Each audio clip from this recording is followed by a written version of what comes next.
Matilda out. Sabi nila, coach, binan yung Matilda ko. Tinanggal, coach. Pero still, we have multiple supports pa rin naman if ever. Roam supports na pwedeng kunin dito. Surprisingly, Angela is open for this round. Nakikita natin ginagamit to both ng EV BREN at Echo dito sa Pilipinas. At ngayon yung Faramis open pa rin naman. Valentina might still be open if ever. Parang yun na yung nagiging strategy ngayon ng Echo eh. Yung Bruno hindi na nila pinakawalan pa since game number 1. Taas kasi talaga ng win rate ng Bruno ngayon. I think 68% at the moment or 69%. Bumaba kasi kanina Bumaba kanina eh. Oo eh. Pero so far, I feel like the Bruno really is one of those picks na kailangan mong talagang either sagutin directly or ban out mo na lang. Now, para naman dito sa AB BREN, they're sticking to their formula na sticking with the Baksha pa rin. Kasi I think Calteezy obviously can play the Baksha very well. Pero it looks like nilalabas nila yung idea na pwede siyang i-flex. No. To the XP lane and maybe may mga mag-experiment din or may mga magpakita din na nasa room. Dati room din yung Baksha, di ba? Di ba? Iba kasi pa rin yung nabibigyan ng element of surprise. Pero for Echo... Masu-surprise ka talaga dyan. Pag ikaw hindi na-surprise dyan, ewan ko na lang. So ito na yun, dito natin makita. Madaming panghuli ang Echo with their first 2 picks here with the Arlott and the Guinevere. At nakita natin na yung idea natin kanina with AP BREN's Arlott, ito yung magre-reflect naman no to Echo. Kanina, full-on support yung first 2 picks. Ngayon, full-on controls. Full-on crowd control. Crowd controls talaga yung ino-overload ngayon ng Echo. BREN! Oy, sila naman daw. Sila naman daw magpaparamis dito. May trade na naganap dito, Rockhart. Parang BFF, okay lang. Sige, okay lang. Swap it out. Walang Matilda though, so they can't really trade that, but they don't need to. Hindi nila kailangan na gawin yun. Now, we do see na Edith, a very powerful roam/XP na pick na ako gagawin kong marksman yan. Hindi nyo alam, ginagawa akong marksman yan minsan. Alay mo, di ba? Mahapdi yan, kahit i-full tank mo yan. Oo, kasi with the primal rat, di ba? Bababa at bababa kasi siya kay Firelox, di ba? And for Echo naman ngayon, they're trying a different route naman for this round. Kita natin yung idea still. They're trying to close off heroes for Super Marco. Na ngayon parang, coach, ako pala yung target na naman. Kasi kanina, that's 3 straight heroes for Super Marco. Pero magbabagsak pa sila muli ng isa pang gold din na tatanggalin na kay Benny Cutie. Dito tayo magkakaalaman. Of course, si Benny Cutie at Super Marco, ilang beses nang naglaban at nagsalpukan yan. And I would say na these 2 gold laners, sila ang may pinakamalawak na hero pools sa buong liga and maybe in the whole world right now. Benny Cutie always been a very proficient na carry user. Same with Super Marco, carry user din yan. Nag-perfect run ng carry yan nung MPL Season 10 yata yun. And I would say na talagang even if you ban out all these marksman, may sasagot, lalabas niya na sagot. Clint, para dito kay Super Marco. I'm not sure if bagay siya dito. I would say Irtel, also very good. Pero ipipilit pa kaya nila yung carry for Everman. Pero surprisingly, Brody is still open. Brody. Para dito or even the Irtel if ever. Baka yun na yung ban eh, no? Yun yung baka, yung mga binabanggit natin, yun naman yung possible ban ng AP BREN.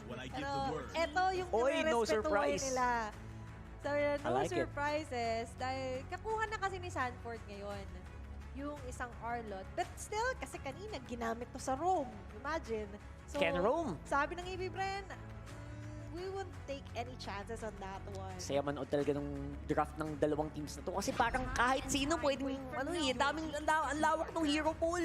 And speaking of hero pool, one of the medyo flying under the radar na marksman dito sa tournament na to, it's the Beatrix for Benny Cutie. A classic pick as well para sa gold laner nitong Echo. Siyempre, isa rin sa hero talaga na maaari natin masabi na naging signature na rin.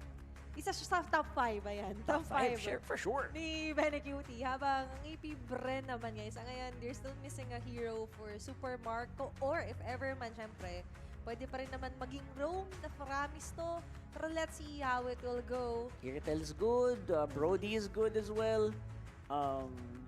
Maraming options dito para kay Super Marco. Or parang mas bagay nga if ever sila mag-Brody dito eh. Diba? That extra range din talaga. aside from the torn apart memories, still ang daming din na patakas. Pero it's Leslie, going to be mamel! Leslie and Minotaur. Grabe naman. Leslie, the first Leslie naman to for sure. Netong with a 0% pick rate. Wow, this is interesting to say the least. Why do you, ba't ganito yung pinik nila? For the vision na nga lang din. And ang inaasahan kasi talaga nila dito is mga surprises from Echo. And alam naman natin kapag kinakast din kasi yung ultimate snipe, you could opt not to push through. Diba? Nakikita niya Pang kasi vision yung lang, vision. pang vision. Vision. And more so kasi syempre yung extra damage kasi ng isang Leslie. Kahit pa, pwede natin sa pa-chupi-chupi na konti. Diba? Oo. Diba? Pa konti-konti siya doon. Binigyan yung cameraman ng hello. Kinuha naman yung cameraman. Lanjo. First time ko nakita yun. At iba yung meta rin sa Ibang Indonesia. meta sa Indo. Ang inaasahan ko yan, feeling ko sa M5, ibahin din natin yung meta. Magugulat ka, binigay na yung camera sa audience. Sa M5. O kaya, bigyan mo ng clapper yung cameraman. Para may iba. Grabe. Swap tayo, palit tayo. Gutom na yung cameraman doon. At gusto ko doon is, nakita mo naman yung camera, game na game kasi, nakakamay din yung nagamot sa kanya. And it's actually chocolate flavored na Chocolate, Hello the best. Panda. Oh, the best talaga. Classic. Dating beat sa classic. Yeah, and very classy din, syempre. Imagine it onsite ka. Ikaw ang first ever sa kasaysayan ng MLBB onsite na mag-aabot ng pagkain sa cameraman. Ilista mo na yan. Na nakalive. For the first time. Eto na. It's not going to be the first time, pero the second time na magtatapat ang AP, BREN at Echo. Match point for Echo. At ulitin lang din muli natin. Ito na ulit. Ang masasabi natin ng Echo naman ngayon, nagagamit ng roam na Arlot. And Sanford onto Benedetta. Still, yung Benedetta na to, quite scary talaga to. Oo, syempre. Benedetta, of course, one of the, pang swing yan ng mga teams eh. It's one of the XP laners na mahirap i-predict. Kasi normally for XP lane, you'd think about tanky heroes, di ba? Yun yung pinaka-isipin mo. And when your enemy goes for a Benedetta, medyo nagbabago kasing dynamic eh. Minsan paunahan kayo mag-cut, di ba? Which is very good ginagawa ng Benedetta. And in the team fights, usually galing sa likod yung XP laner, mas mahirap siyang i-predict and mas mahirap siyang pabagsakin. At iba rin, syempre, yung dalaw din ni Sanford, di ba? You've mentioned the cut leads na nga lang din. And as well as yung mission kasi ng isang Benedetta. Natawa ako dun. To go for the pick-offs. Pero, I agree with you. Mag-hello panda na lang ako. You don't want to heart back, di ba? Like lang. Nilike mo ako, hello panda. Eto sa'yo, hello panda. So yun, si Sanford of course, one of the, it's just sa mga pinakaunang picks din niya eh. Back then when he was starting out. And I would say na we are in the, walang totally nanalo dun sa draft na yun eh. Wala talaga. Kasi they managed to take down each of their, pwede natin sabing character picks talaga. Or hero picks na, nasabi nagpasikat din sa kanila. May counterpunch na pwedeng maganap eh. And even yung Leslie, interestingly enough, hindi mas siya... balance din, no? Oo. Do you agree? Kasi may paramis naman yung side ng AP BREN. Habang, syempre, hindi naman natin, syempre, pwedeng ika-true na, wait lang, kasi may Arlo tapos Sanford Benedetta ba naman kinuha dito eh. Parang early game, gusto agad ng action dito ng Echo Express, the Echo Bullet Train. Mabilis ang action ng pwede nating maasahan dito. You know what, tama din naman kasi if you're Echo, pag pinatagal mo din, maganda ma-keep mo yung momentum kasi. Yeah. Sobrang crucial na ma-keep mo yung momentum and I think if you keep it up, yung Echo Bullet Train, mahirap din siyang kalabanin. Mahirap kalaban ng Echo Bullet Train, mamin. So, right now, we are on a bit of a pause. And I think na mag-e-enjoy tayo with... Itong maganda sa tournament na to, pag nakapost, pwede ka mag-ilupanda. Mag-ilupanda ka muna, di ba? Ang saya naman. And nakikita natin, even Roger says here on Indonesia, nakikita natin, di ba? Habang nagatay, fina-flex yung mga Hello Panda nila. Oo. So, hindi ka magugutom while in the venue. And even the crowd right now, at ulit yung mini Echo supporter. Ay! The mini buff. Sakto, The di ba? mini buffs. Siya yung purple buff. The purple onside. buff? Sa bagay, purple nga naman kasi, no? The purple buff. Aba. Dito yung iba nating mga audience na kanina. May mga naka-heart, meron naka-like. Diba? Lapit And na pala tayo sa finals, no? nakikita Na-realize ko natin, lang. isang kembot na lang bukas, isang tulog na lang. Oo. Grand finals na ng Grabe. MPLI. Sunod naman ang abangan natin. Of course, we have the world stage naman, Rockheart. Actually, mag-wildcard na nga. Mas mabilis Malapit pa na pala. mag-game by wildcards eh. So, pero yun yung mga bagay na parang, ano ba? May ano ba tayo? Ito na yung kumbaga na paaga ang holidays. Kasi- Sobrang aga ng holidays kasi Oo. laban agad eh. Kasi syempre, hindi nila bibitinin ng MLBB fans with action talaga. Mati. Sunod-sunod, ang mga tournaments, di ba? We have MPL, MPL, tapos ngayon MPLI, wildcard. Esports and we have never the sleeps. Wala. Walang tulog. 24/7. Lalo kayo. Di ba? Sana sa M5 may Hello Panda din. Ay, nakita naman natin. Naku. Iba Talaga yung naman. energy na nadudulot ng Hello Panda. Hello Panda Buffs talaga eh. Iba talaga yung Buffs ng Hello Panda eh. Pati yung audience natin, kita mo, nakasmile lahat eh. Alam mo, pansin mo, lahat sila nakasmile pag may hawak na Hello Panda. Ganong kalupit. Nag-hello din sila sa camera. Kahit yung cameraman, na-tempt na nga siya eh. Yung cameraman nga, chumechepi habang tatrabaho eh. Talaga naman. Hindi na natiis eh. Sabi, Hindi na nakatiis eh. Hello Panda na yan eh. Diba? Ay, Pero ah. ito, sino kaya ang unang makikita? Hindi makakatiis ni back to Super the Marco. game. Nararamdaman niya to. Rockheart sabi, dito si Fabian, si Benny Cutie, tapos may Carl TC. Ang bilis tong instinct niya dun, ha? And this is the reason why sabi ko, kahit nag-Leslie ang Super Marco, gana pa rin. I swear, yung instincts niya in how to approach the lane is actually very unique. Na he's one of the safest na gold laners na kilala ko. Aside from obviously the top tier na mga gold laners right now in the league, right? Parang siya yung top natin na pambato talaga for international tournaments such as this one. And Super Marco, so far, lalo sa meta natin, sobrang hirap for a gold winner Oo. to stay up na untouchable as well as makapag-form up until the very end. Pero for Echo right now, target nila is the first turtle buff. Yeah, first turtle so far pinapaligiran ng mga orca. At syempre naman si Carl TZ kung sino pa. Syempre, ang makuha ng unang turtle. Pero what will AP BREN do? Yun ang tanong. Parang gusto pa nila Di pa lumaban umuwi. ulit. Ako, bumalik with a special migration to the Violent Requiem. Naku po, late ng bahagya ang Netherrealm ni Kuya Few. At dahil doon, nagsibagsakan ang katawan ng mga AP BREN members around the turtle pit. Grabe din liver ni Sanford sa finish line yung tatlong miyembro. Straight to the ng base. AP BREN. It's going to be an early triple kill. Grabe. For a Benedetta pa, yung kaninang sinasabi natin Higot? na condition na mas gusto niya mag-cut lane at mag-pick off, pinagsabay niya lahat yung Rockheart. Hinigop niya lahat ng gold na nanggaling sa kills. At kita mo naman pati yung gold na galing dun sa wave. So talagang busog na busog ang Benedetta na itong si Sanford, level 6 na agad. Look at that. Echo right now just going through heights to go and get this game as fast as they can. Habang AP BREN naman, syempre kailangan nila prolong. Especially on this one, si Super Marco, isa rin talaga sa pinakaasahan natin na magiging main damage dealer nila. Kyle TZ on the other hand, he needs to relax talaga. Nakikita naman natin that he's just targeting each and every jungle monsters available onto their side. And hindi sila pwede marattle sa nangyaring early Oo. triple kill na yun. Kalmado lang muna. Nako. Ultimate snipe, naramdaman yung apat. Grabe yung kadark na yun ah. At syempre naman si Carl TZ is gonna miss on the spatial migration, which means na mabubuhay ang miyembro ng AP BREN, pero looks like yung tore nila ang magsasuffer dahil doon. Of course, malaki ding flicker advantage na nakuha ni ni Benny Cutie laban kay Super Marco, which means pwede ding mag-round 2 ulit ang Echo dito sa baba. Medyo mabilis ang jump scare yun para Jump scare kay talaga, Super no? Marco. Kasi nagulat siya. Pagkaulit, wait, Uy, apat kita mo yung pala. mama eh. Takbo ka agad eh.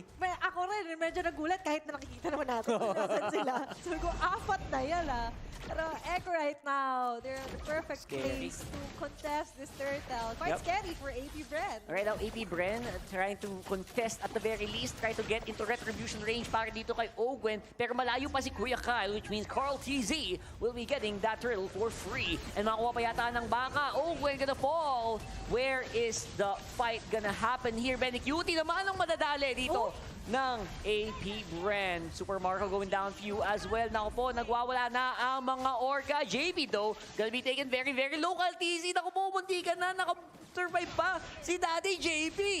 It's going to be 4 members na matitake down ng Echo. Grabe mechanics fight dun ah. And make it an unofficial wipeout. Grabe. And meron namang palitan na ganap, pero look at the scoreboard, 2-8. Na pabor para sa Echo. Maganda yung palitan, may mechanics na naganap doon, which means na eye for eye yung Torre and everything, pero may palitan din na kills na napunta naman sa AP BREN, pero look at the items pa rin. Yun yung pinakailangan natin tingnan. Nakita naman natin, that's an early blade of Heptasis dahil kay Sanford. Kaya nanunuot kasi. Di ba yung bawat Makapit eh. Cute lang tignan yung, syempre yung Ducati skin. Oo, syempre. Pero syempre yung mga slashes nun guys eh. Iba Mga yung slashes. pattern nun talaga sa AP BREN. Ay! Eh nakikita natin agad ngayon yung early conceal from Echo. Sasalubong si Caltisi sa likod. Just stopping them on their tracks. Pero rock hard sa nangyaring pick-off na yun. Parang almost wipe out talaga yun eh. Nagkataon lang na sobrang haba na naging team fight. Nagkanda buhay na rin yung iba. Oo, yung spawn timers kasi mababa pa. Yeah. No? So, ito na yun. Hindi pa naman totally unbawiable para dito sa AP BREN. Pero so far, dahil doon, pwedeng medyo mag-asim ang Echo. Ayan, pumapasok na doon sa likod. Kinukuha din yung purple buff kay Super Marco pa nabigay. Ngayon, ang habol ngayon is si Carl Easy. Sino madadali ng Violet Requiem? Nice timing here from Few on the Nether Realm. Pero looks like it's gonna be a little bit way too late. Super Marco trying to look for Sanford here. Pero yung laban nangyayari dito sa purple buff, si Carl Easy ngayon hinhabol. Super Marco going down, Sanford with a kill. And si Sanji as well, making sure na wala nang hahabol sa kanila. And now, it is gonna be turtle number 3. It's still going to be a 2-for-1 trade of Echo, still getting the lead there. At si Carl Tizzy, matik siya mamatay, but with just one spatial migration. Ang bilis niya makatakas. Tapos, grabe din yung nakukuha talaga nila ditong objective. That's 3 straight turtles again. For side of Echo, 4K gold lead. 7 minutes pa na tayo sa laro natin. And so far, even Benecutie right now, isa man yung death niya, pero tuloy-tuloy pa rin ang aga nila nakakabasag ng Torre after third. Hindi din biro yung yung pinapakita ng mechanics dito ng Echo eh. Although AP BREN obviously meron naman silang susubukang gawin. Ogwen having a hard time finding the sets. At ngayon, with a combo from JP, madadali nila ngayon si Super Marco. Mahirap na ang buhay ng Leslie dito. It's gonna be hard for the Leslie to survive this onslaught of skills. Grabe no, sunod-sunod, ang daming dashes, ang daming slashes from Echo. And aside from that, Carl Tizzy, standalone player na siya dito. Although, it was a bit of an overextension on his part. Knowing na kaka-respond lang din dito ng purple buff, they could have contested that one out, which is what other members are doing. Just delaying things up for Kyle Tizzy. Habang ang AP BREN, doon naman sila medyo magka-capitalize dahil wala hanggang manggugulo masyado aside from what Sanford is doing. Yeah, exactly. And right now, Sanford looks like medyo free hit kumbaga. Free hit kahit anong gawin niya sa mapa ngayon, parang hindi siya masyadong mapapanish. Okay lang sa akin. Okay lang eh. Diba? Kasi iba yung mundong ginagalawan ngayon ni Sanford. Standing in a 6-1-3 record. Ay, Honest Benedetta. Ready rin yung Petrify niya if ever to rumble dito ang AP BREN. 4-11 ang kill score. AP BREN, hindi pa rin naman ganon ka one-sided yung nagiging labanan. There's still a comeback for them. Lalo na ngayon, magre-respond in a few seconds yung first Lord for this round. Echo right now, hinahanap nila yung iba pang spots na pwedeng pagtaguan ng mga squishy heroes such as Super Marco and even Few kanina na so far hindi pa natin nakikitaan na magandang time with the Nether Realm kasi laging na-force yung pang-escape, hindi pang-initiate, pang-clutch moment para makapag-tweet iba members. Hindi siya proactive eh. Also, ang isa kasi sa problema rin ng AP BREN, yung continuous push around the map dito ni Sanford. Wala Kailangan silang may choice. tumapat. Oo, kailangan mag-react, no? Pinupwersa sila ng Echo din na mag-react. And yung adaptation dito ng Echo yung maganda eh. Yeah. And speaking of adaptation, napansin mo ba? Dalawang miyembro na nila ang naka-Twilight armor. Gano'n na... Sobrang agang Twilight armor kasi alam na nila yung Leslie yung tatama sa kanila. Kasi sabi nila, wait lang, mas okay na ng prevention, di ba? Prevention is better than cure. Yeah, it's better to prevent it early. Habang ang AP BREN naman ngayon, paano naman nila ipe-prevent pabalik? Yun ang mahirap. Kasi ang problema nila dito, hindi na lang syempre sa gold network na hawak ng Echo, but also on the way they will synchronize their skills, paano yung ili-layer. Kasi sa ngayon na-activate yung ultimates nila knowing na pang-escape ito, katulad yung nangyayari ngayon kay Ogwen. Naku, si Ogwen! Nadali sa gilid bago siya makapag-ultimacy. Ngayon, it's gonna be a 4v5 na meron pang Lord na naglalakad mula sa baba. Now, medyo mabagal pa yung Lord na to and may mga minion waves siya makaharap, which means pwede pa namang mag-5-man defense ang AP BREN dito. Pero etong torre sa gitna most likely will start to fall and dahil doon liliit pa ang mapa dito ng AP BREN. Sakto na naman on to the 10-minute mark. Tatlong inhibitor na lang ang natitira Tatlong inhibitor. for AP BREN. Parang merong nire-reach na KPI dito eh. Mukha Ang nga. Echo eh, diba? And nakikita naman natin yung performance nila dito na nag-i-indicate talaga na pinagplanuhan nila na maigi and as well-drafted yung naging plan nila na e-execute pa nila na maayos. Naku, si Super Marco pa nga ang nadali doon sa gilid.